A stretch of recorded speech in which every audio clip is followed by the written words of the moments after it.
from New York to Miami to come to San Luis, I was like, yes, because I have a message. I come here to tell you one thing, which is that the time for Hispanics is now.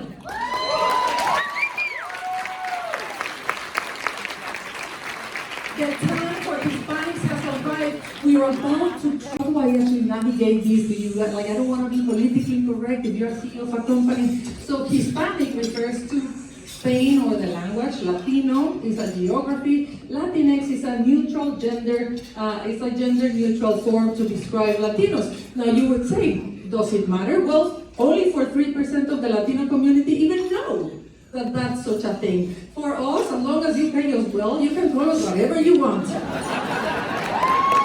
About being called Latinx, but the reality is that these labels are not what it's all about. What it's all about is the meaning that we give to the label. It's the meaning that the association that we want to have Latinos with. And so when I moved to the country 7 years ago, it was the first time in my life I heard that I was a Hispanic. I was like, I lived my entire life as a happy Mexican, and I never heard that there was such a thing. I know that for all of you, particularly racial for sure, and Latinos are in the driving seat of the growth of this country. We're yes.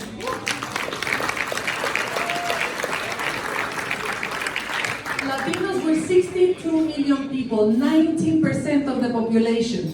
19% of the population today, 25 tomorrow, 30% of the population by 2050. Can you get that? Hello, hello, hola. Hello, hello, hola. By 2050, and that will continue being because we represent 51% of the population growth. We're very generous with our love. We're the most common interracial marriage, so we'll keep expanding. And it's not only how many we are. 2 million Latinos is 11 years old.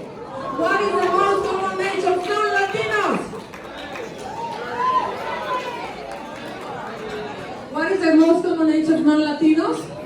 58. That's 4 decades of pure growth. If you're a company, if you're a state, if you're anything, 11, that's 4 decades of growth. So remember those good days? I know it's impressive, right? You got it? So do you guys remember those good days when you had the companies, particularly you two ladies here? I'm going to call you to come on stage with me. Here. There you go. Thank you. Okay, so do you remember all those good days where people said like, oh my God, we're going to go and invest in China because China represents 1 decade of pure growth. Well, guess what? Latinos, we represent 4 decades of pure solid growth. 48% of your growth comes from, 68% of your growth comes from the Latino community. Video games, 68%. Growth on homes is more than 45%. So pretty much the Latino economy is driving everything. And also, you know, like the census is giving us all the instruments so that we can start breaking stereotypes. So 40% of the workforce growth in the future comes from the Latino community. And in an aging America, Latinos, we're paying for the Social Security and for the Medicare of the country. So we're not takers, we're makers. We're paying $250 billion of taxes a year, more than $100 billion for Social Security. So make no mistake, we're not takers, we're makers. And for everyone that had any doubt, that's like, oh yeah, but we don't speak the language and we don't finish high school, and it is actually quite hard for you to get into tech or to get into new jobs, that is all absolute bananas.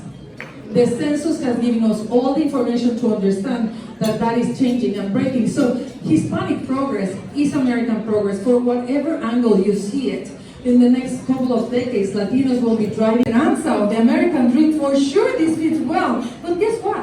We're not actually a herd that has been making and breaking into this country since the 16th century. So we're not newcomers. We brought agriculture to the country. We created even the most American of the icons like the Western saddle and all these contributions, creating businesses in oil, mining, in media overall. And that will continue being why? Because of our values. Because we're hard workers. Who can correspond to that? Who's a hard worker here for Latinos?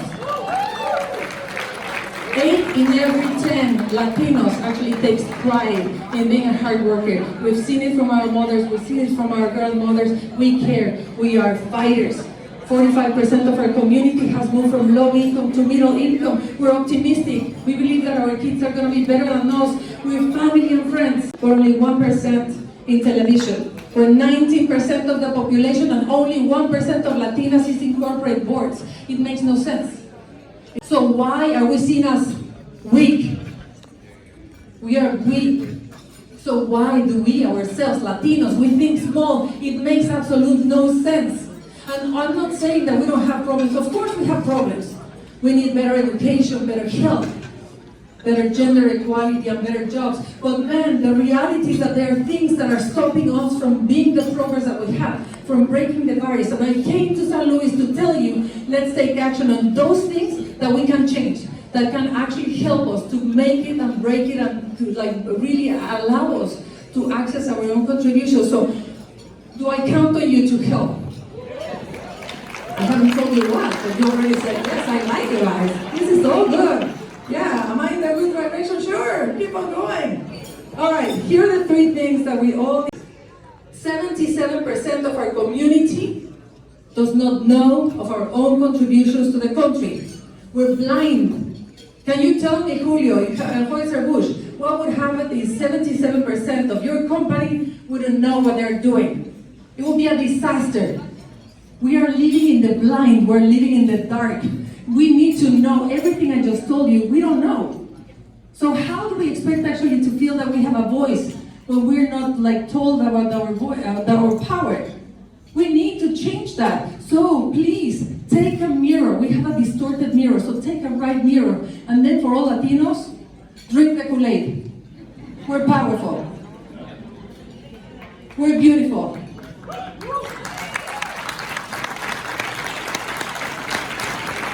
And it's very hard. It's very mirror, and share the mirror with anyone else. So everyone here has an opportunity to become a factivist.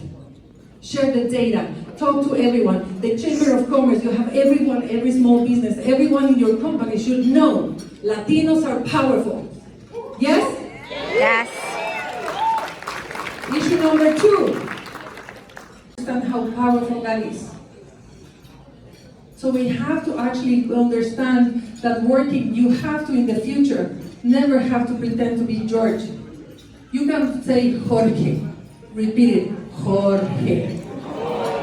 Right? We can do it. We can say it. Now, the last and I think that the most important problem we have, I think that for me, is that 90% of Latinos, Latinx, Hispanic, whatever you want to call it, we identify as Latinos, but we do not act as a Latino community. So, say that again. We identify as Latinos, but we do not act as a community.